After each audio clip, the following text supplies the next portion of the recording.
தற்போதைய அண்மை செய்தியை பார்த்துக் கொண்டிருக்கிறோம். சமூக ஆர்வலர் ஜகபர் அலி கொலை வழக்கில் குவாரி உரிமையாளர் உட்பட 5 பேருக்கு 3 நாட்கள் போலீஸ் காவல் வழங்கி நீதிமன்றம் உத்தரவு பிறப்பித்திருக்கிறது. இது கூடுதல் விவரங்களோடு இணைகிறார் செய்தியாளர் ரியாஸ். ரியாஸ், விவரங்கள்.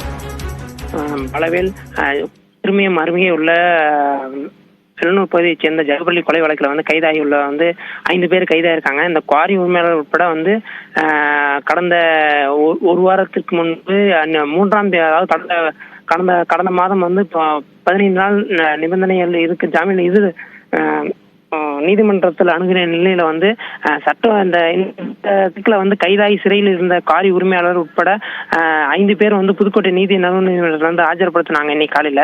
மேலும் அவர்கள் சிபிசிஐடி போலீசார் காவலில் எடுத்து விசாரிக்க அனுமதி கேட்டிருந்தாங்க. மேலும் இந்த நிலையில இவங்களுக்கு காவலில் விசாரணை செய்தும் 5 நபர்களையும் மருத்துவ பரிசோதனை செய்து காவலில் விசாரணை செய்ய வேண்டும், அழைத்து செல்ல வேண்டும் என்றும், அதே போல மீண்டும் மருத்துவ பரிசோதனை செய்து விசாரணை முடித்த பிறகே நீதிமன்றத்தில் ஆஜர்படுத்த வேண்டும் என்று அவர்கள் விசாரணையின் போது மேலும் அவர் விசாரணையின் போது எந்தவித துன்புறுத்தலும் உட்படுத்தக்கூடாது உள்ளிட்ட நிபந்தனைகளுடன் சிபிசிஐடி போலீசாருக்கு அனுமதி வழங்கியது புதுக்கோட்டை நீதிமன்றம் உத்தரவிட்டிருக்கு. இந்த அனுமதி வழங்கியது 3 நாட்கள் முன்பே போலீசாருக்கு அனுமதி வழங்கப்பட்டிருக்குது. பலவேல், விவரங்களுக்கு நன்றி ரியாஸ்.